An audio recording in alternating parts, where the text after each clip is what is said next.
হঠাৎ করে আমরা গতকাল আদেশে দেখলাম নোট অফ ডিসেন্টের বিষয়ে কোনো উল্লেখ নাই। এটা তো কোনো ঐকমত্য হয়নি। এই প্রশ্নের ব্যাখ্যা নিশ্চয়ই কমিশন তাদের দেবেন, তারা কি কোন বোঝাপড়া থেকে এই জায়গায় আনলেন। আমরা জুলাই সনদ সই করলাম, আপনারা সবাই জুলাই সনদের প্রকাশিত বুকলেটটি দেখেছেন, যেখানে 84টি সনদ লেখা আছে। সেই সব জায়গায় প্রত্যেকটি নোট অফ ডিসেন্ট লেখা আছে। নোট অফ ডিসেন্টের নিচে একটা করে নোট লেখা আছে যে এটা দলগুলো তার ইস্তেহার হিসেবে দেবে যার যার প্রস্তাব আকারে, এবং যে দল সংখ্যাগরিষ্ঠতা পাবে, ম্যান্ডেট পাবে, সে তাদের প্রস্তাব অনুযায়ী ওই নোট অফ ডিসেন্টের আপত্তির অংশগুলোর মীমাংসা হবে। তার মানে মীমাংসা হবে পার্লামেন্টে, এবং দলগুলো জনগণের যারা ম্যান্ডেট পাবে। এটা তো গণভোটে মীমাংসা হয়ে যাবে না, এবং গণভোটে মীমাংসা হওয়ার ব্যাপারে ঐকমত্য হয়নি, বিদ্যমান সংবিধানেও এর কোনো ব্যাখ্যা নেই। তাহলে বাস্তবতা আপনারা এমন একটা প্রস্তাব করছেন যা বিদ্যমান সংবিধানকে স্থগিত করার প্রস্তাব। একই কথা আদেশের ক্ষেত্রেও অনেকে দাবি তুলছেন যে আদেশ দেবে প্রধান উপদেষ্টা। প্রধান উপদেষ্টা আদেশ দেবে কোন ক্ষমতা বলে? সরকারই তো আদেশ দেয়, কিন্তু সরকার আদেশ দেয় এবং সেটা রাষ্ট্রপতির নামে যায়। এটা তো যে কোনো রাষ্ট্রের নিয়ম।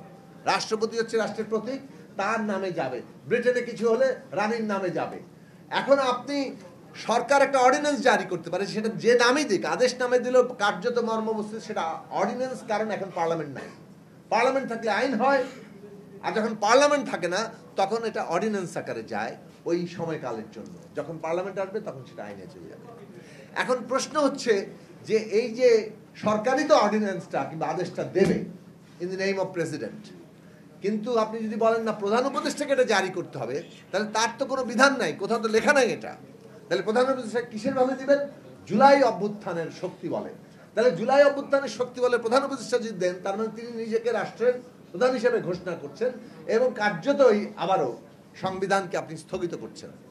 আপনি সরকার ওত নিয়েছেন 106 অনুচ্ছেদের বরাতে, তার মানে আপনি একটা বিশেষ সরকার, কিন্তু একই সাথে আপনি সংবিধানকে সাথে নিয়ে চলছেন। কিন্তু এই মুহূর্তে এসে আপনি যখন সংবিধানকে ছাপিয়ে যাওয়ার কোনো প্রস্তাবনা করেন, আপনি একটা রাজনৈতিক সংকটের সম্ভাবনাকে জাগিয়ে তোলেন।